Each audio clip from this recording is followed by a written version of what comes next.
Headline producer price inflation slowed to 8% in July year-on-year. That's a tad better than 8.1% in June. On a month-on-month basis, however, prices at the factory gate rose by 0.5%, slightly higher than market expectations.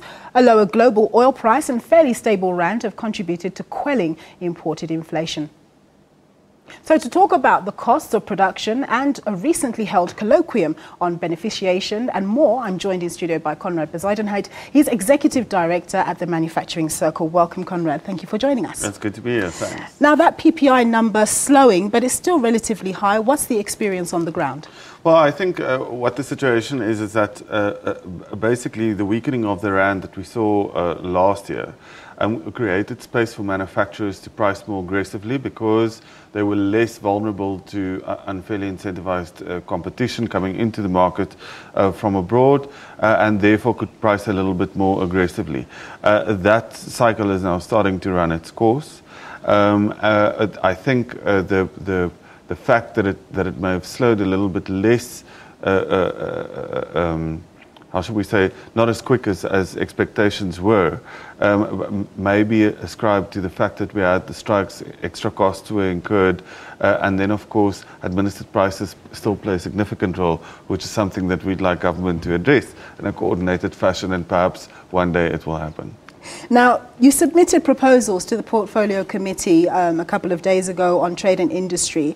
This is around enhancing beneficiation in the South African economy. What sort of suggestions did you make? Well, I think the general message from business to the Portfolio Committee was that beneficiation should not be viewed as restricted to the beneficiation of ores as minerals. In actual fact, there are numerous things. There are agricultural products, there's human resources, there's scrap. And the beneficiation of scrap, we're talking about metals and other waste, recycled paper and so on, actually has the potential to be much more job-rich, much less energy and capital intensive. And so perhaps those are the areas that we need to start before we start moving up the value chains. The beneficiation of ores in time is perhaps something that we should tackle, but for now is not the most appropriate point to start because it is significantly, it requires a lot of capital investment and does not create a lot of jobs on their own.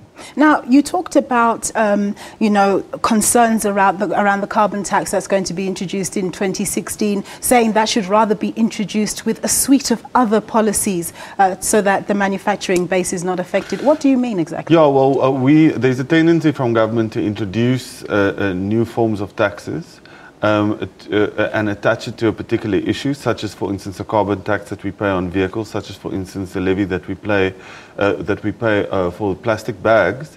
And it's fine to have those things if the revenue is going to be ring-fenced and used for a particular purpose to address that issue, to create certain incentives and disincentives. At the moment, it all just becomes lost and paid into a general revenue pool.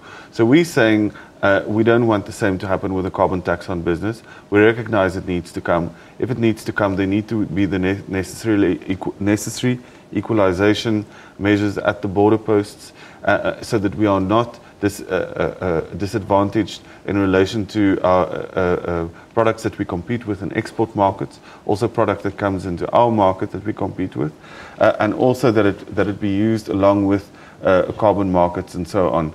To put us on a more competitive footing.